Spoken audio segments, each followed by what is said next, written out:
Lokasi pertama yaitu petak tebang di KPH Blitar. Di tempat ini dilakukan penebangan yang terdiri dari proses. Yang pertama itu pra penebangan, di mana penyusunan rencana teknik tahunan dan pengesahan oleh KPH untuk turunnya surat tebang. Lalu dilakukan penerusan selama 2 tahun sebelum tebang untuk pengurangan kadar air. Selanjutnya pelaksanaan penebangan menggunakan chainsaw. Sebelumnya dilakukan identifikasi arah rebah untuk mengetahui jatuhnya pohon di arah mana.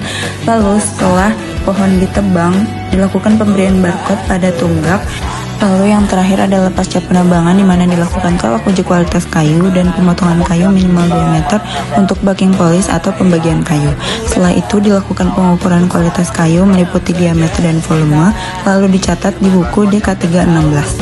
Kayu yang sudah dipotong ditandai dengan palu meliputi kode wilayah, nomor pohon, dan nomor urut batang serta volume. Kayu dengan diameter di bawah 10 cm dan panjang di bawah 2 meter tidak dikomersilkan dan diberikan kepada masyarakat setempat.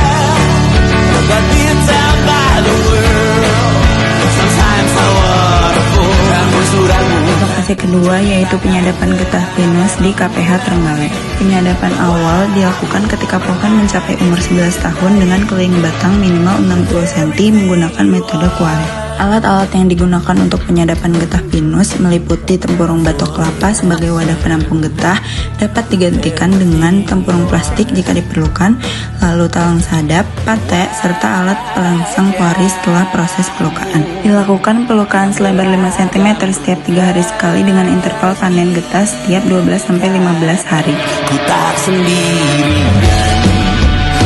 Lokasi ketiga adalah pabrik Gondorukum Terpentin di Trenggalek. Pada pabrik ini dilakukan pengolahan getah pinus melalui beberapa proses, yaitu yang pertama adalah pencairan, di mana getah diencerkan menggunakan campuran uap panas atau steam dan pelarut terpentin dengan perbandingan 20:40.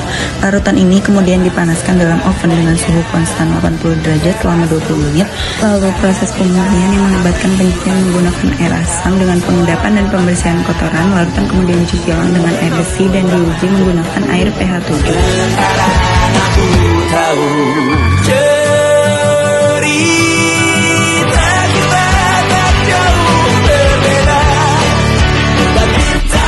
Lokasi terakhir adalah TPK Selo Gawang di Kediri. Sebelum menentukan mutu kayu, perlu dilakukan pengukuran untuk menentukan sortimen. Misalnya, pada kelas A1 dikenal mutu P dan B.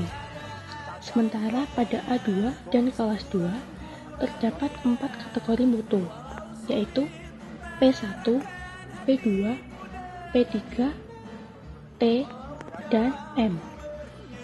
Dengan P sebagai mutu tertinggi dan M sebagai mutu terendah. Jenis kayu yang dipasarkan mencakup jati, daun lebar, dan daun jarum.